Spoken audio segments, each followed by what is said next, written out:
Welcome to Man Matters Podcast, where combat sports, mindset, and real-life lessons collide. Hosted by Dervin and Nate, we dive into Jiu-Jitsu, wrestling, MMA, and the grind that shapes athletes inside and outside the mat. Every episode we bring stories, strategies, and raw conversations that fuel growth, resilience, and community. Stay tuned because it's more than a fight, it's a lifestyle.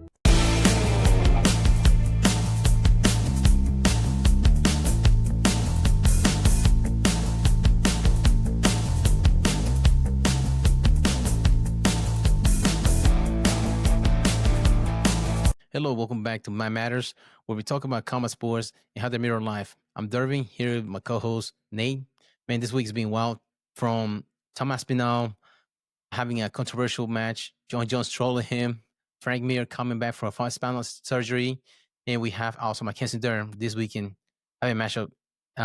She won the championship. How's it going, man? It's going pretty good. How are you? Doing good, man. Trying to enjoy a little bit of brewski during the Oktoberfest. Towards the holidays. Yes, sir. Let's try to make a drinking game. Every time I say I have to take a sip. I'll be out of beer by the end of the night. Yeah, sweet. Since we usually talk more about jiu-jitsu, Mackenzie Dern winning UFC title. She is the second Brazilian to ever win ADCC, BJJF, Gi World Championship, and also the UFC title after Fabrice Verdun. Yeah, she's quite decorated at this point. Yes. I didn't see the match. Was there much grappling involved, or was it mostly striking? What I saw the highlights, she won more the striking. She talked about how she was looking for her to get taken down. She was to dominate better on the ground game than Jandiroba. She was leaking. Her eye was leaking. Yes, I did see that. It's good to see that she can diversify. I feel like previously that was one thing that she wasn't the best at, but the fact that, Jandiroba was no joke at all. And the fact that Mackenzie could, stand up and strike with her, I feel like that says good things.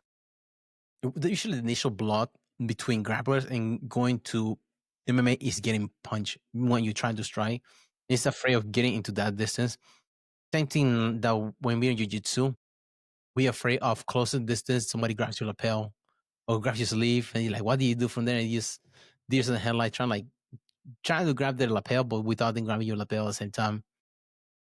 So, but once you get comfortable in the exchange, you're able to find other entries or other attacks or defend the attacks. Yeah, no, yeah, congrats to Mackenzie, though. She's been in the UFC for quite a long time, but she hasn't been the most active, has she? She hasn't been as consistent as far as winning. She has been winning some, losing some, including some of them her game. Her game as far as grappling, she has lost some matches due to grappling aspect of the game. But that doesn't seem like it was going to be questionable against Jandiroba. But she's able to put a game plan together for a match and be able to evolve from being a BJJ specialist to a well-rounded MMA fighter. I hate to be shitty about it, but her baby daddy is pretty happy about her winning the title because remember, she pays the alimony. He's like, oh, I do. Yeah, he's cheering harder than anybody. Yeah, I guess they're cheering on. Yes. He got a raise. Yeah. And also, she's a mother too, and she is pretty sweet. Whenever her daughter came into the octagon, and she had put the strap around her daughter, she won. And later on, she had an interview with Michael Bisping, and she was talking about her daughter and saw her the kids within the playground. She's like, "Mama, Mama fights in the UFC." A proud kid, which is a different aspect as far as mental game, being a mother and then being a fighter at the same time. Yeah, I can't imagine that.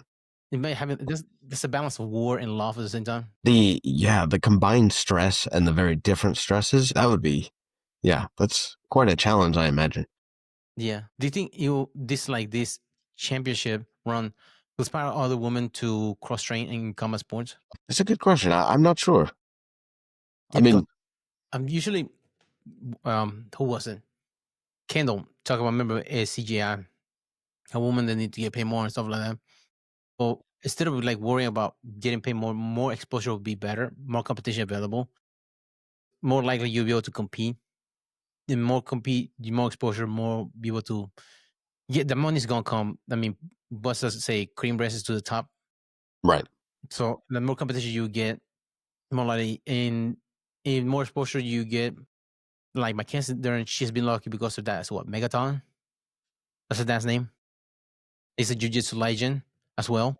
And that's the exposure that she having that from her dad alone and being competing since she was little. And she's been going against big names. I mean, and big people like Gabby Garcia Yeah. beating her. He had been competing for so long and be able to do that transition into a different sport and also being in sport for so long and dominate actually opened doors for her to go to a different sport. Because so many times you've been dominant in one sport, they like, try something else. Yeah, I do wonder, like, yeah, her focus has been on MMA for a long time now. I mean, it was interesting in the last CJI, I think it was. Yes, Not the last last year. one, the CJI, the first one, Yeah, yeah. the first one. Her against Fiona. I mean, Fiona kind of dominated her there, but Mackenzie's focus has been on MMA for a long time. So it's good to see, like, now she can strike as well. She's got that going for her. No slouch with the jiu-jitsu at all. She's very good there. So, yeah, I mean, that's good to see that her resume is filled. Yeah. I wonder if she has she done any super matches like for UFC Five Pass or any of those. Not that I know of, but I mean, it's possible. Yeah, the last one I remember was down with Fiona Davis, but I don't know if she had done like, any of those Five Pass like invitational. I don't know. Oh, because that's another way you can compete too. I mean, you're under the UFC umbrella already. You're UFC admin. You don't have any match. A lot of people having issues. A lot of fighters are having issues with getting match up. If you don't get matchups in MMA, you're under the UFC umbrella. You can still compete on the invitational or UFC Five Pass for your grappling partner. And it's a way to staying active and also evolve in a certain aspect of your game, just like Demetrius Johnson did back in the day. He used to just focus on either kickboxing or the jiu-jitsu part and just sign up for those type of events, so able to get better at that part of the game and without having so much danger of the other aspect of getting kicked while going for a takedown. Just like focus on those like pure sport or pure competition. Yeah. Uh, Definitely. Yeah. I mean, I would imagine that would definitely help hone your specific skills. I haven't seen a massive amount of UFC people attending the UFC fight passes though. No, I haven't. I remember he had one with Benson Henderson, but that was a UFC fight pass. It was a different Hmm. promotion. I think it was a Russian promotion. I don't know. Patty Pimley, he said he's having issues getting a match too. Hmm. I don't know if he was willing to do a grappling match. Who else? Well, Sean, Sean O'Malley. Oh well, Bryce Mitchell. He did one recently in the EBI. I remember the kid that caught him in the leg lock in the like within the first 2 minutes or so. I think it's like 48 seconds. That's what the kid caught him in the leg lock Yeah. in grappling. Yeah. It is interesting to see. I almost feel like it's becoming more and more of a thing that it's harder to be full time in UFC and be at the top level of jiu-jitsu. Yeah. Like I feel like in the past people were doing it fairly frequently, Hmm. but now I feel like you're starting to see a lot more of just grappling in general evolving so fast. I think it's hard to keep up when you have to train other things as well. Yeah, I agree. Because back in the day, you used to see a lot of guys like Chris Wyman, Charles Son, and Diego Lopez. He went against Marcelo Garcia, ADCC, Hmm. and all the guys, Jeff Monson against Joko Willing, ADCC, and all the guys. They used to be like top of the MMA game because of the aspect of training with MMA. It's a high pace, and they do a lot of different training pace and technique. But now the grappling have adopted that part of passing the game for the drilling into just the grappling part instead of like taking the MMA part, having the MMA approach for training, applying it to grappling, and that's why the game half evolved. So whenever MMA fighters want to come into the grappling part, that game is hard for them. It Hmm. has them. Yeah. like Bryce Mitchell, because Bryce Mitchell is nasty when it comes to the grappling and MMA. But i- if you were like start a low, slow pace against somebody in a grappling match, you were behind the ball. It's hard to catch up, Yes. Yeah, for sure. especially in the leg lock part. Yeah. Yeah. I was just thinking that who is it? There's a guy in the UFC, I believe, that just got like his third straight win with the heel hook, something like that. It like is starting to rack up heel hook wins. I thought it was UFC. Really? Let's see, Walter Walker coming up. Yeah, recently secured his fourth consecutive heel hook victory at UFC 321, tying the record for the most in a row. He's a heavyweight. That's scary for the poor heavyweights. Yeah, because the legs is the farthest part from their head for coordination too, Mm-hmm. for them to try to defend. Yeah. If they roll You the create a wrong lot way, of storage with those long limbs. it's a lot of torque. Yep. And that's scary. He is 6'6". Dang. That's a big boy. He hit that last one off a cigar. The guy was defending a cigar. He sat back and got an outside heel hook. Outside he got it.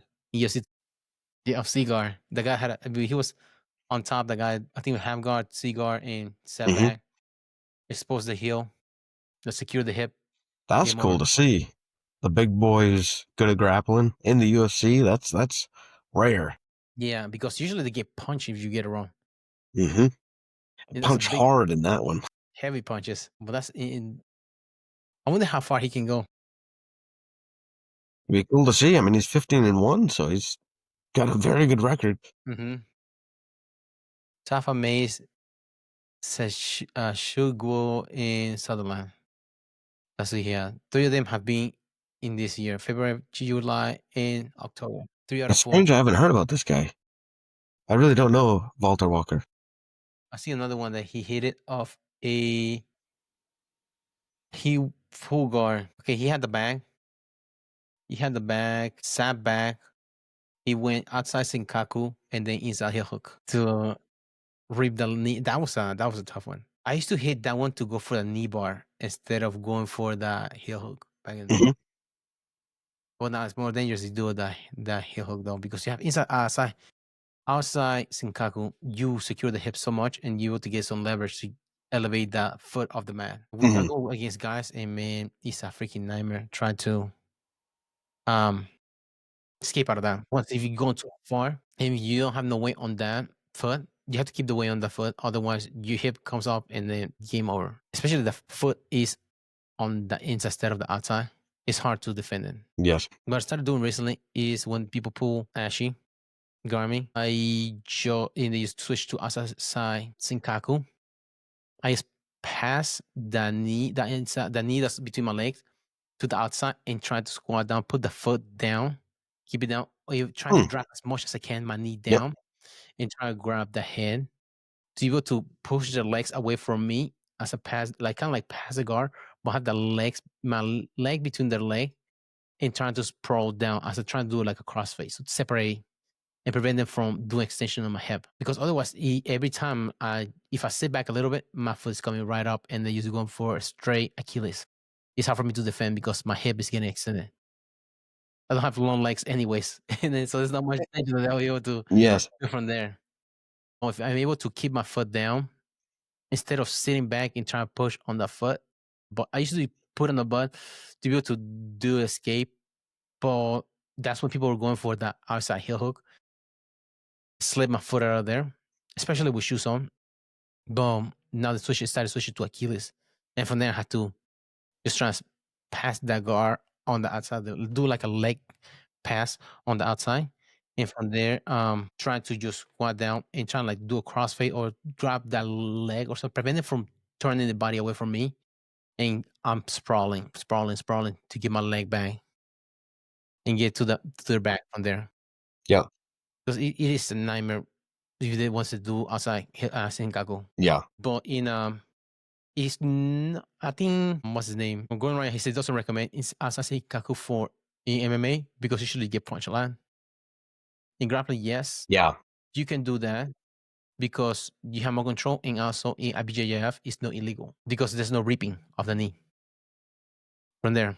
But if you do it in MMA, it's not a good recommendation because you get punched a lot because you're just on the inside of your opponent and they're just gonna rain down on you. I think they talking about it during a fight companion with he had EBI and then EBI, but Edgy Brav in the fight companion they asking which is good leg lock for you to attack for a opponent. He said rather outside ashy or backside 50-50 because you're better control there because you have less chance of you getting punched and also more control of ripping the knee.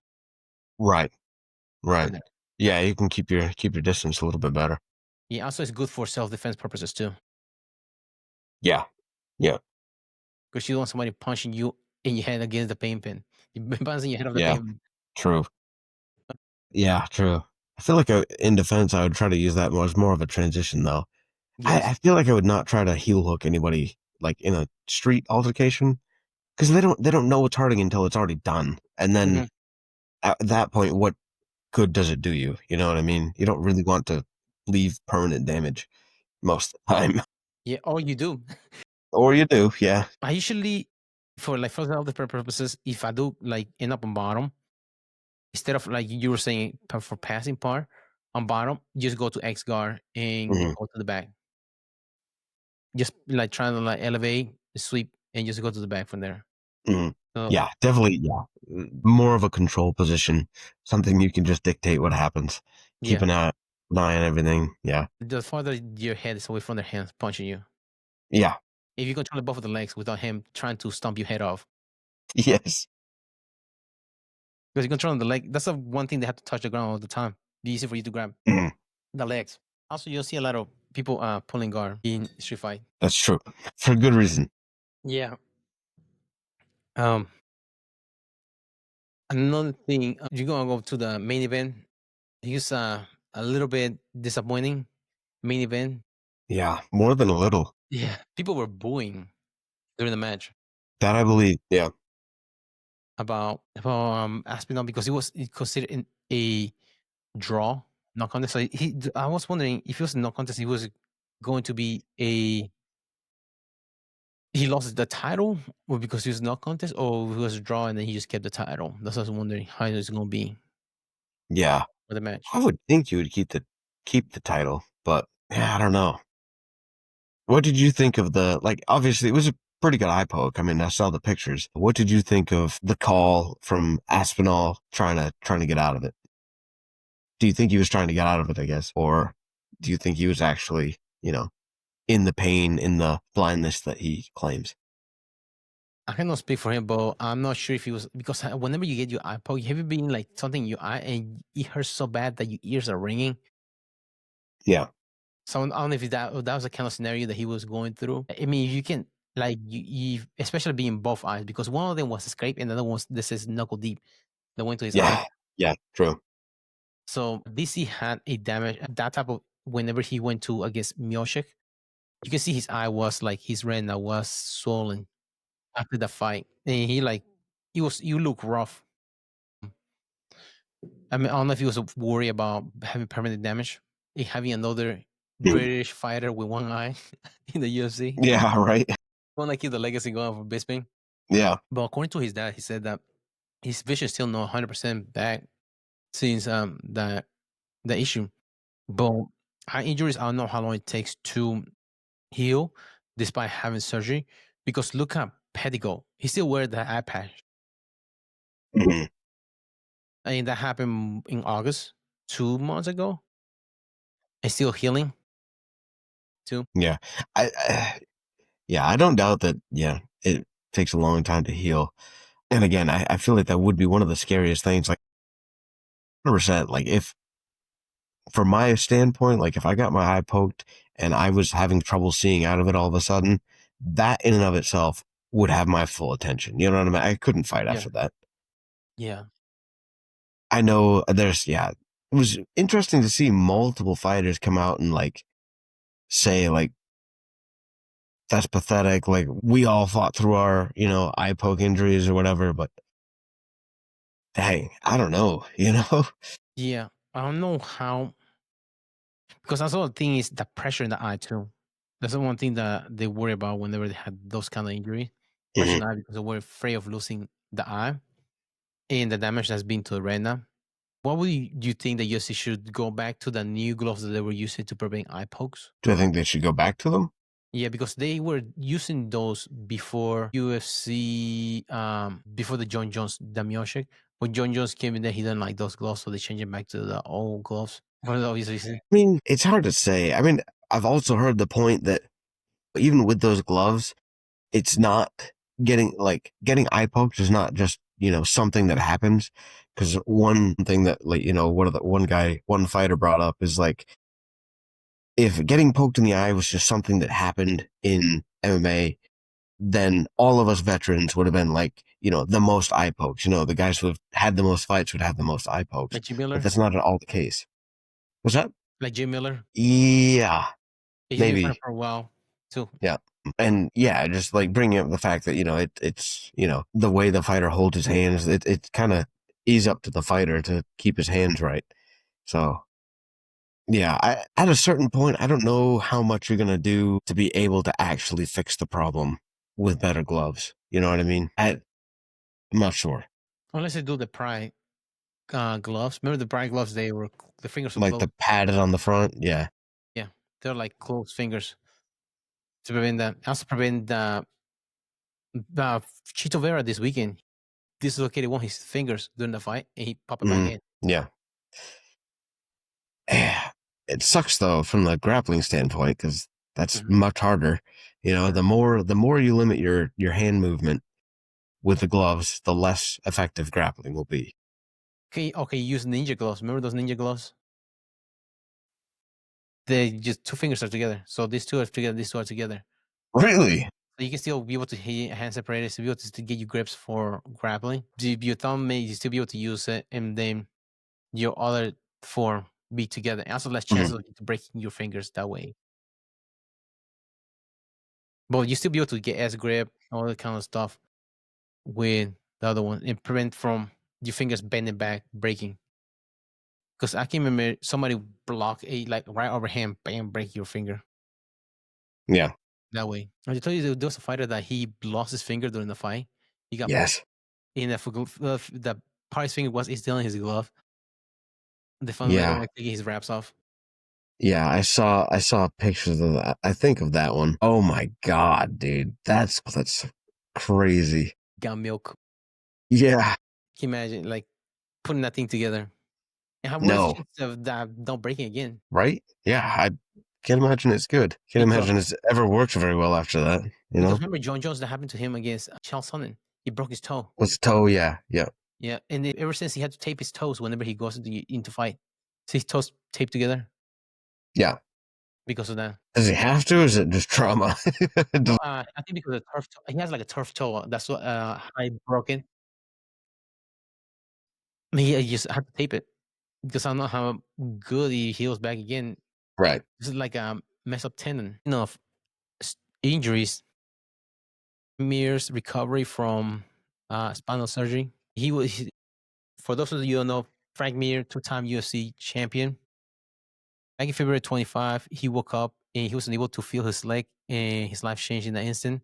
He was rushed to the HCA Healthcare Mountain View Hospital in Vegas, where surgeons performed an emergency 9 hour spinal surgery to address a severe thoracic spinal cord compression.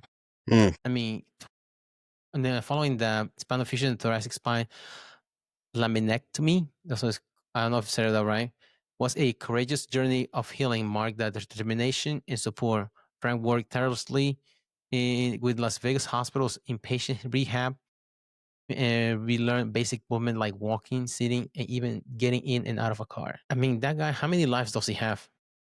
Because remember Right? when he was a champion, he got in a motorcycle accident, he broke his femur. Really? No, I didn't. Yeah, that's why he lost, he vacated the title because he was able to defend it. That's why he got hooked on painkillers back then. Right. Okay. Yes. Yes. Okay. That. Coming of the injury. Yep. So man, that happened now having a thoracic spine compression, my spinal cord. I remember seeing him like videos of him trying to do abs or anything like that, and he used to like When he would engage his core, he just shaking, trying to recover. Hmm. Very like basic movement that he was struggling with. And then he not long after that he had a boxing fight. Remember? He had a boxing fight that he got knocked out. Yeah. Who like I don't know if he was taking a who would take a match after a injury like that? Yeah. It was in April. No, never mind. That's 2023. In May. That's not fun. So he had spinal surgery in February. He had a boxing match in May. That can't be good, right? No. I mean, How well are training are you doing for boxing? And something that right. your neck gets jerked a lot for getting hit. And if you get knocked out, well, how you gonna land and you mess up your re-injure the injury site in which you just have surgery 4 months ago? I wonder. This is recent, right? You Yeah, said. this year. Yeah. February that he got the surgery. May he had the boxing match. I wonder if he's afraid of getting hooked on the painkillers again. You know, maybe that's the distraction he feels like he needs. He needs to distract on something else that's not as dangerous or like give injury again. I don't know, Yeah. racing cars or something like that. That doesn't involve the car and his body getting as Yeah. punished as much. Yeah. Unless he gets taking other stuff that a lot of fighters on HGH or TRT that retire. How much can that really speed up your recovery for something like especially a spinal injury? Hmm. Because Yeah. nerves ending once they die is really difficult for them to regrow or come back again. Yeah. I really don't. Yeah. I don't know anything about how long spinal injuries take. Yeah. It's some of the just especially it's a compression. Yeah, I mean, he was feeling his legs, and also if it's thoracic spine, I mean, he was up here was the injury, and he still wasn't able to feel his legs. Yeah. Although maybe it being a compression is better because I imagine the compression is just like cutting flow, right? Mhm. So Yes, maybe exactly. opening up that flow, maybe it does recover fast. As Yeah, long as it was, for an extended period. yeah.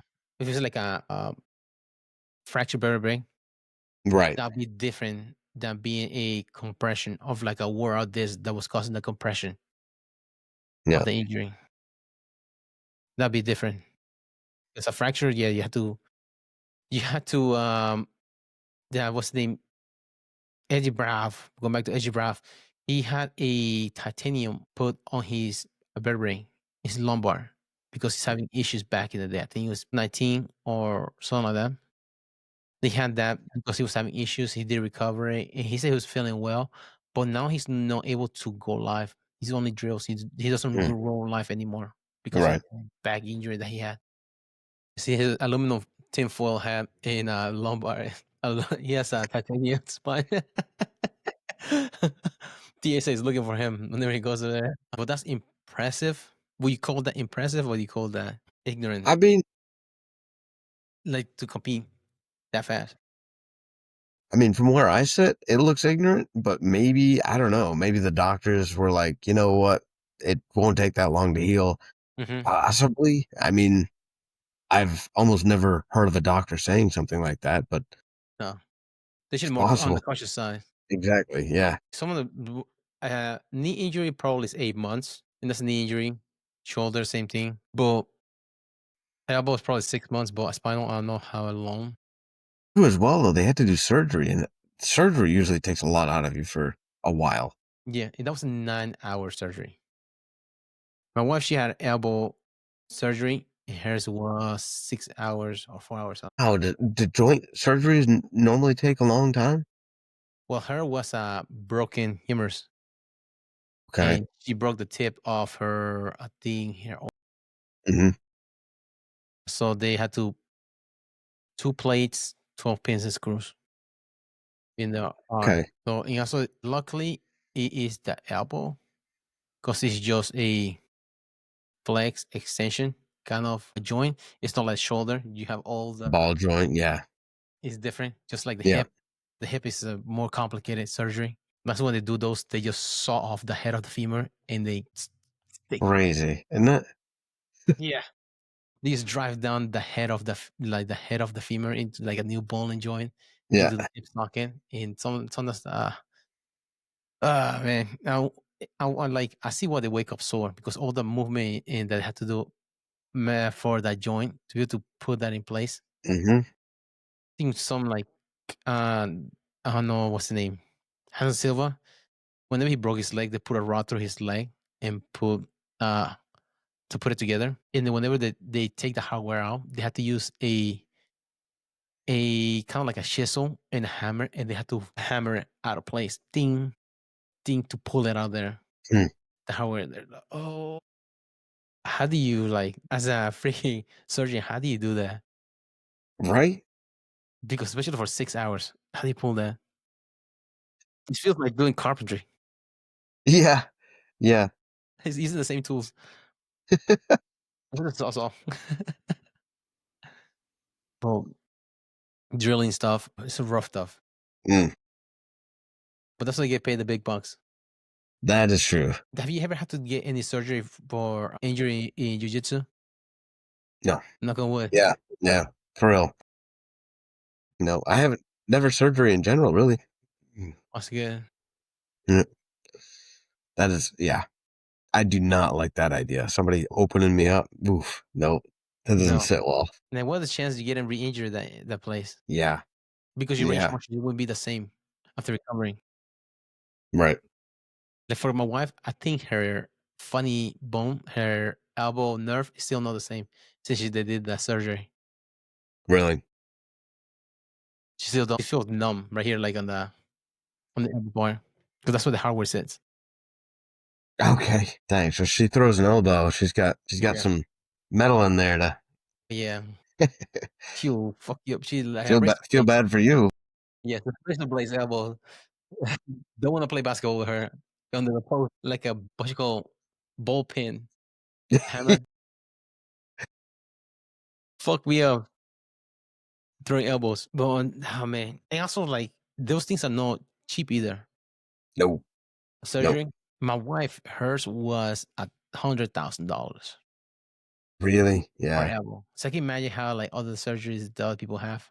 Right. 9 hours to the spine. Imagine there's several specialists involved in that. Yeah, especially thoracic. A lot of main organs are in that area. Mm-hmm. Your lungs are in that area. Arm, a lot of main arteries in that area. Yeah. Don't worry about 'em. I had my ex father-in-law. He had a cervical surgery, and they had to go through here. They had to go Really. to the front to do maneuver around. And oh man, I can't. I mean, it's your trach is in the way. Mm-hmm. I have to maneuver around there to do those kind of surgery. Now you see those. Golly. I can't imagine. Yeah. He must have been sore for a while after that one. Yeah, yeah. Those thoracic, not thoracic, but the cervical. Then your carotids are right here. Right. Yeah. In the back, you have the medulla oblongata. Yeah. A lot of sensitive stuff. That's your like your main plug for your hardware, your whole body, your brain. Exactly. Yeah. You don't want to do any damage there. Yeah. Paralyzing you. And even worse, you can get what meningitis. That's one of the main things you worry about. Really. Is infection into your spinal cord during surgery. Okay. You don't want that either. Yeah. Yeah. I imagine that would shut you down pretty quick. Yeah, a lot of people that do get surgery, they end up having MRSA most of the time. Yeah. What's the name? Mark Coleman. That happened to him when he has hip surgery. He Yeah. had MRSA. Yeah. I think I remember that. And hip is a difficult surgery because it's weight bearing, whether you're Right. standing, sitting, or laying down. So it's hard to keep the pressure off the hip. Yeah. That's And really important. really, how do you move anything without moving your hip? You don't. Sitting up, you So, have to use your hip hinge. hmm, yeah, that'd be horrible. Yeah. Well, luckily, medical advance have been better. So you'll be able to like actually walk faster than you were before. So especially a joint, you want to like move it so it won't stiffen up. And then having this surgery, you know when you need to lock up in Yeah. place. It is pretty cool what they're able to do now without like cutting you open, and they just like little tiny holes and they go in with, cameras and robots. Yeah, microscopic Yeah. injury. That's pretty crazy. Yeah. Um, and a That's great idea. So much less to recover from. you have to take consideration that recovery you have to do. for the injury itself, plus the surgery, and then plus whatever they move around whenever they did the surgery. Mm-hmm. Yep. So it's kind of like whenever you're trying to fix your car and you move all the battery cables. So okay, the transmission is good, but the battery, you don't get no power. Yeah. Fucked up the battery cables. Yeah. You have to fix your battery cables now. It kind of the same thing with your body, especially if ligaments are involved. Yeah. Getting full blood flow to them after surgery. And then after that, getting full range of motion without exerting a re-injury of the injury of the Mm-hmm. joint. Mm-hmm. Because that's what happened to Ryan Hall or Dominic Cruz. Remember, he took I think like 2 years, almost 3 years for him to come back and fight again, Yep. Yeah. having knee surgery. He keep getting re-injured. But what do you think about his perseverance as far as Frank Mir fighting through all those injuries they had before? Broken femur. And it's pretty crazy. He's got a lot of fight in him. It's hard to imagine, you know? But I guess it's kind of what he found as like the good route for him to take. You know, otherwise he fell into some not so good stuff. Yeah. If you see that as like the light at the end of the tunnel is fighting um as a means to escape. Yeah, I mean, without a doubt, that's the right choice to make. I'm sure it's difficult, Yeah. but if it's that or, have a horrible life, yeah, Yeah. you It know, helped him focus on something else other than just the recovery of the injury. yeah, exactly. Going back to painkillers, being hooked on other stuff, Hmm. and being you feel maybe lethargic or being lazy. The recovery part. But that's the thing about freaking injuries and recovery. It feels like you're being lazy, but doing little stuff for recovery is going metaphorically going a step the right way. But it feels like you're not pushing yourself as much as you want to. But that's what you can do so far. And that's what life is. You cannot be overexerting yourself every day. Like every practice is not going to be 100%. It's going to be you win every round. It's like sometimes just one little thing is going to be this is what that's what you got better at today. One position that you struggled before. You don't compete at worlds every day. That's the thing. Right, You don't wake up a world champion. You don't like brush your teeth world champion. Like, right, it's like little things at the time you make to get you there. And if you get 1% better every day of the year, that's 365 times better than you did at the beginning of the year. So just making a small adjustment, even if you don't feel bump, don't take that excuse not to do get push yourself either. right. That's definitely the hard part. That's kind of the thing too. Is it's kind of like having for him like a UFC match, but like having a competition or something that you have coming up gives you a reason to do the little things. You know, I've definitely noticed for me, like if I have something I know is coming up, like a competition, it's a lot easier to hold back on the sugar, deny the sweet tooth. Because you have a reason to do it. And it seems like that's kind of what happened to him is, he suddenly had a reason to deny taking the drugs and, the stuff that he was hooked on. Yeah. Or maybe he already had the match, already signed for it. He already signed for it, and then this injury happened. Well, that's true as well. Yeah. During the training camp, he saw that he had that injury.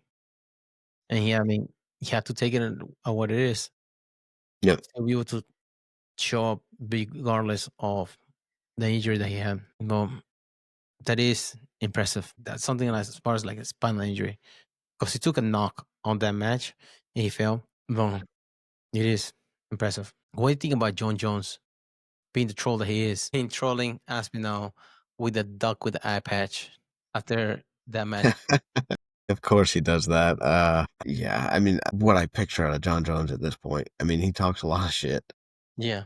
I do feel like this did somewhat discredit Aspinall a lot. I feel like he lost a lot of respect in a lot of people's eyes. And not even just because, yeah, pun intended. Not even because of the, like, quitting because of the eye poke, but, like, he wasn't dominating Surugan before that. Mhm. Whereas Jon Jones did. So yeah, I feel like there's a lot of things that left in question. So We'll see. We'll see where that goes. It seems to me like Jon Jones has a better chance of coming back now, just because the division's kind of it's not, nobody owns it right now. You know what I mean? Yeah, Uh, it's free for all right now. And Jon Jones known for one thing that he's known for is eye pokes. Most of his opponent. He noticed that he does a lot of eye pokes on his opponent when he goes again, he, like accidentally because he reaches a lot. He yeah. reaches a lot, so sometimes he pokes some of his opponents whenever he goes again. After this, Aspinall might not even want to fight him anymore. He got a finishing move. Get on here, it's fatality. Captain Insano You get those big peepers taken shows out, no mercy. fuck him up. Do you think this like his confidence as a allegedly GOAT crosses into his cockiness from Jon Jones? No doubt. Absolutely. Yeah. Yeah. Yeah. I mean, rightly so to a certain point. I mean, really, you can't deny how skilled he was and is, but yeah, I just wish you'd actually fight, you know? Yeah. That's the, yeah. Do you think that this? No, go ahead. Well, I mean, to me, that's the frustrating part is that he just wouldn't fight. Like, his skill is undeniable. Like, he may well be the GOAT, but if you're not going to fight, just get out. Like, stop holding things up. And that just happened for so long. It's just kind of fed up with it. You know what I mean? Yeah. You think like his man games, like his confidence, that's a way for him to stay active in the combat sports since he's not competing. Run his mouth, running, being a keyboard warrior rather than a physical warrior. That's a way for him to stay relevant at the time. Yeah. Yeah. People can't forget him that way. Yeah. Yeah, so he didn't have anything on Thomas Spinal before for him to attack, but now he has this as a Right. fuel. Yeah. Yeah. Give him some good ammo for sure. Yeah. Especially somebody that likes to troll like that. Yeah. And he usually finds a way for him to hold of it against you to a certain extent. It's like they did with Miyoshi. He's like talking about me, you gonna kick my ass, I'm you bitch and stuff like that. Remember, he was like, you don't say that, like he found a way for Miyoshi, like that Miyoshi was talking bad about him. And he's like, dude, like calm down, like ain't saying anything like being disrespectful. Because Miyoshi's not somebody disrespectful like that. But Jon Jones, his mind games, he gets in his own head that he's like egomaniac, that he turns a feud, like take it to the next level. But now he has some sort of a fuel to talk trash to Aspinall after this match, especially against Sirogan, somebody the Jon Jones beat decisively. That I was able to do that coming off a retirement. He was off for 2-3 years while Ngannou was running the division, came back and decisively beat Sirogan for the title. What was it? It was under 30 seconds, was it? Wasn't it like crazy fast? I can't remember. I know it was in the first round, but I don't know how long that match was. But I he thought was that was the quicker. one he came out like immediately hit him and like did a guillotine against the cage. Mm-hmm. Yeah, it was 2 minutes 4 seconds in that round one. Wow, okay, that's quite a bit longer than I was thinking then. But still, yeah, still Because short. remember, he liked to circle. He had to circle, trying to close him into that back to the cage, really get him down and yeah, submit him. Yeah. Yeah, like he has that against now Aspinall as far as like talking trash to him. If they ever do go against each other, because I don't know, he tried to beat him mentally before they get to the octagon, especially. But I don't know how many. I mean, how many matches Thomas Aspinall has because his father, I think he said, talk about there's more money in boxing, and they're not willing to sign a new contract with the UFC. So I don't know how many matches Tom Aspinall has. Really? Yeah. That's wild. Especially as champion. Then they want to lock him in. But I don't know what this will do his stock value or like his market value. Exactly. Yeah. I don't know if they'll want to lock him in at this point. Mm-hmm. What some another organization be able to pay for him. Who can he fight? I mean, Tyson Fury retired as far as heavyweights. Deontay Wilder's still there. Anthony Joshua's still there. Anthony Joshua just beat the brakes out of Ngannou, knock him out. I must not be able to go against him as far as into the boxing venue. That's a question for I what? mean, didn't Dana say something about a rematch between Aspinall and Shogun is very interesting because he thought Aspinall quit, That or at makes least that's what he said directly afterwards. I haven't seen it, but that makes sense because the other matches that have been like that, they have rematches. Eddie Alvarez versus Dusty Poirier was a match like that. They did um rematch. Clive versus I think it's Johnny Walker. They did a rematch because he was no contest as well. And there's no problem that doing a rematch, especially for a title. The only thing I don't like about that, he holds the division. True. Yeah, that is true. For this decision, that means a division that's no decisive. And then you have another match that was two contenders were fighting earlier in the card this weekend. That was a boring fight. Almeida versus what's in the Russian? Made a versus Volkov. Alexander Volkov. Just against each other. It was a lay and pray. Almeida was just lay and pray, but Volkov was able to edge a win against him. I mean, he came back the other way around because remember, they thought that Volkov beat Sirogan in the match before this one. In this one, it was the other way around. It's a close match and he swing towards Volkov. But it's still not a decisive number one contender in that same division. Yeah, it's not, and that's the thing. That's kind of why I think Jon Jones has more of a chance getting in now because there's nobody really exciting. It's Captain Sevaho. He's coming in. Yeah, Jon Jones, trying to save, especially a car. I mean, Dana was still sitting on that idea. He doesn't agree, Jon Jones, for having him in the White House car because somebody is not reliable. So many cars they have to be canceled. Henderson fight versus Jon Jones was canceled. Like no, what's his name? Gustafsson, Alexander Gustafsson. The second time they fought each other, they had to move the fight from Vegas to LA because of picograms that Jon Jones had. Second fight versus DC UFC 200, that was a big card, was canceled because, but no, it was canceled, but he almost lost the card. That one, that's supposed to be the main event, but they moved it to DC versus Anderson Silva. That's supposed to be the big card, the big fight of the night because of Jon Jones failed drug test. I mean, those are three times that he let down the promoter. And now this one in lifetime card, I don't know if he's willing to yeah, bet the house, no pun intended, Jon Jones for main event for a division that is not so active right now. That means that this division will sort itself out eventually. for sure. Yeah, yeah. It can be a very exciting division. I mean, this is the baddest man in the world title for a reason. You're right. Heavyweight. Right. And it will sort itself out eventually. It's just going to take time. It doesn't take Jon Jones coming back for retirement to the White House to like a Rocky event or like a Apollo Creed situation, trying to win the division for it. Um, but it will sort itself out eventually. And also, it's a kind of like a great going into holding the division for so long that when he leaves, like he leaves the division, sometimes they race to the top because of, for example, the GSP. Whenever he was a champion welterweight, he was when he left. You have Robbie Lawler, Johnny Hendricks, you have Kamaru Usman, Tyron Woodley that were in there. They were holding them, but then the division hasn't been the same after that. Those guys that came after GSP, they raced to the top. Boom.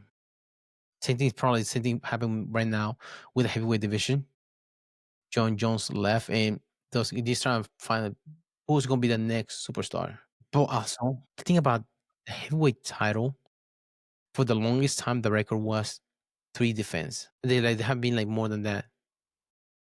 This division is known for having a superstar that being holding the weight class with title for that long. Not even Randy Couture was able to do it. Crazy. There's not something out of the ordinary for this division to be like that. Kind of like out of not having a superstar. Because back in the day, they used to have Team Sylvia, they have Alexander Arlovsky, then you have Team Sylvia won it again. Randy Couture took it for him.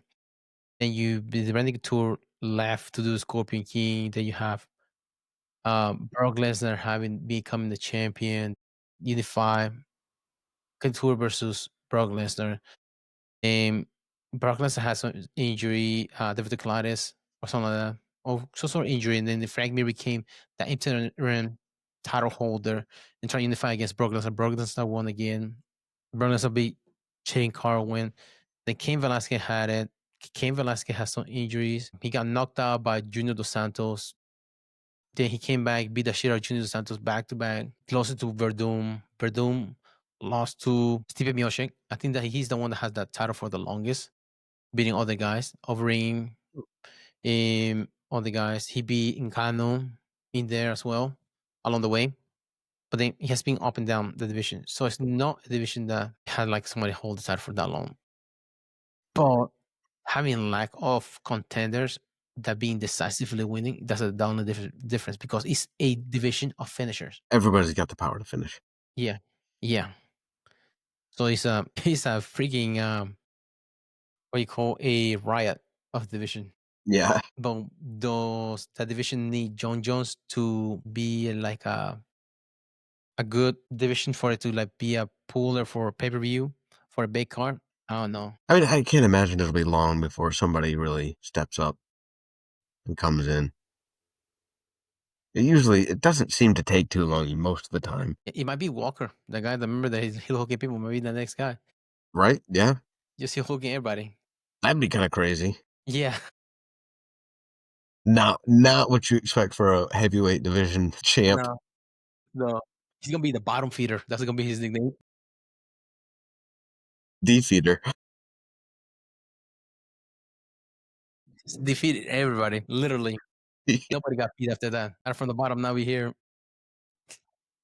Still the bottom. Yeah.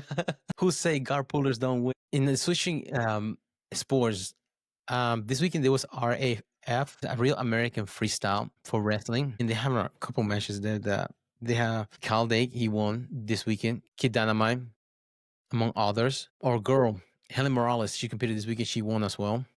Her match. I mean, that's pretty impressive for her to be that good. I mean, she over the last year or so, she medal bronze in the Olympics. She won, I think it's blue belt in IBJJF. She competed this, I mean, she made the world team again. She competed in Worlds, won gold, and now she competed in this organization for RAF, for Real American Freestyle, and she won the title there as well. That's pretty active. Yeah. Yeah, you don't say. That is crazy. Just racking up the titles right there. Yeah. For somebody, I think she's been she won the gold in Rio in 2014. She's 34 years old, so she's not that young as far as an athlete for a young sport. Usually young people that are more dominant. Oh, it's pretty good that she's in that active. She said she hasn't been competing. She hasn't been training in jiu-jitsu as much recently because obviously she's competing more in wrestling. Man, she's pretty good. I remember PD3, Padani the third. He's a wrestler that he won IBGF blue belt. He got kicked out. Remember? He said back in the day when he was in high school, he used to train with Helen, and she used to beat the shit out of him. He used to hate it.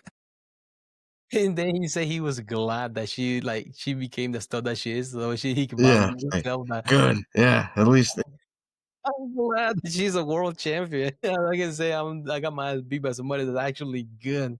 yeah, that's funny. He used to get embarrassed because his dad used to drive him over there. He used to hate going against her. But he was competing this weekend as well. He went against he was a gold medalist in the London Olympics. I can't remember his name right now. Jake Varner. He is assistant coach for Penn State as well. But he went against PD3. Jake Varner, of course, won. He was able to have a better cardio. Kar Soroshi, the only one in ever we 5-time national champion, competed this weekend against Jackson. He lost against him, and Jackson has been pretty good as far as like getting better. I think he trains out of Princeton. Olympic Training Center. He's been getting better, but it's impressive going against Karsten Roshi. Well, Karsten Roshi is not known for being somebody's, I guess, he's like mostly defensive wrestler. He's always good in positions, and when he gives you bad position, that's what he attacks. But he usually uses your attacks in defense to be able to score. But pretty impressive that Nate Jackson was able to beat him this past weekend. And the next one, they're talking about they're going to have two MMA fighters, Michael Chandler versus Chad Mendes, two MMA veterans going back to their wrestling roots. What do you think about how freestyle wrestling shapes a toughness and humility in as far as the competition? How it shapes toughness and humility? Yeah, that grind, the training, to be able like to it's like kind of like building blocks for life and also for MMA as well, because you have to be humble at all times in that toughness of a sport that's not have that much notoriety. Yeah, I mean, I feel like it's pretty undeniable. I wonder if part of the reason, well, obviously, I mean, yeah, toughness, yeah, you have to work crazy hard to be able to get to that top level. But I feel like the humility there that you're talking about probably comes a lot from realizing how much work that you have to do to get to that level. It's not like you just walked in there and did it. So I feel like that's kind of helps with that. Yeah, that's why it helps the humility of them being two MMA legends, veterans, and going back to competing back into the sport that they started with too. That takes a sort of humility than to going back. Like sometimes doing the things to build just to keep them grounded as a sport. Who do you think has the edge on those two? I'll be honest, I couldn't tell you. I really don't know. What do you think? I'm not sure how much Shawn Mendes has been training. I see he posts a lot of elk hunting and stuff like that, videos, a lot of boxing. His nickname was he had heavy hands as far as boxing, but I can't even remember if he did some bare knuckle at one point. But as far as grappling, he was pretty good back in the day. Cal Poly, that's what he wrestled for in college. It's All American. But I'm not sure how much he's training now. Chandler, he used to grapple and wrestle with Kamaru Usman when he was Henry Hoof gym. Usman, I don't think he's training there anymore. But when they used to wrestle each other, it was a pretty exciting back and forth as far as the wrestling. Considering Kamaru Usman was somebody that was at one point considered making the world team for the US or the Olympic team for the London Olympics. That's a high level wrestling. But at this point of their life, Chandler seems to be more active. He has more like as far as competition that are closer to grappling. Now when he faced Oliveira recently, but I will say Chandler will have the edge on this one. Darren and Mendes. And Mendes has some I think psoriasis that he posted before. First on skin condition before. I haven't seen anything post recently as far as how was he training for. But that really says something about those two, about staying true to foundation, especially going two MMA veterans going back to an event that's not I mean, this is the third event for real American freestyle. First one is in August. Second one was this month. And next one I think it's gonna be in November. That says something about them. For sure. Yeah, no doubt there. It would be, yeah, it would be really interesting to see that. Yeah. Brings some notoriety to the sport. Right. It is nice to like to bring some exposure as well to the event itself. But it's nice of them of the part to bring some notoriety, especially to all Americans back in the day. I think Chandler wrestled for Missouri. Ben Askren. Ben Askren School. Tara Willie wrestled there too. Missouri. The Tigers. Boom. Yeah. That is nice to see both of them giving back. Do you see now I remember Usman. Do you see that asking about him facing Bilal Muhammad because Bilal Muhammad is right above him? They're asking if he's willing to fight Bilal Muhammad. He said he won't fight him. I mean, he's right in front of him, but he said that Bilal Muhammad have more to win fighting him that he has fighting him. So he doesn't have no interest of fighting him. He'd rather go through somebody else to get to get to the title contention. Yeah. Yeah, I would agree with that. For sure. For Bilal. Yeah. Yeah, I saw somebody that's known, well known. It is known, he's known, but not well known. wants more to win out of that. But I don't know who he will against. I was gonna say Leon Edwards, but they already had 3 matches, and Leon Edwards won 2 of them, and the last one was pretty decisive. It'd be a tough one. That Yeah. would be a tough way. Yeah, unless he goes against Sean Brady. Sean Brady's a grappler too. Well, that might be more interesting. Yeah, see how they will go against each other. That'd be interesting. But I don't know if because would you consider that loss against Hamza Chimaev a loss that will affect his title contention because he went against Hamza Chimaev at 185? I think it would be too much. Mm-hmm. It might. I mean, probably a little bit, but yeah, probably not. Yeah, we consider that kind of like 2 different brackets. If you want to sign up for the absolute and you sign up for your own division, does it really affect your own division? Yeah, exactly. Yeah. Yeah. I don't think anybody really blames somebody for getting beat by somebody in like a very skilled person in a higher weight class. I mean, yeah, it's okay. Yeah, sure. That's what's supposed to happen. Exactly. But he didn't get finished. Yeah. Yeah, that's all I have for today. Do you have anything else? Nope, that's good. You want to close us out? Sure. All right, guys. Thank you for listening. I hope you enjoyed our recap of UFC 321. Give us a listen on Spotify, YouTube, Amazon Music, iHeartRadio, and iTunes. Follow us on Instagram. Give us a like. Let us know what you want to hear. Let us know what you like, what you don't like. Hope to hear from you guys. Thank you. Thanks for tuning in to the Mad Matters podcast. Don't forget to subscribe and follow us on Spotify, Apple Podcasts, iHeartRadio, Amazon Music, and YouTube so you never miss an episode. Drop us a review, share with your training partners, and keep rolling on and off the mat. Until next time, keep fighting, keep learning, keep growing.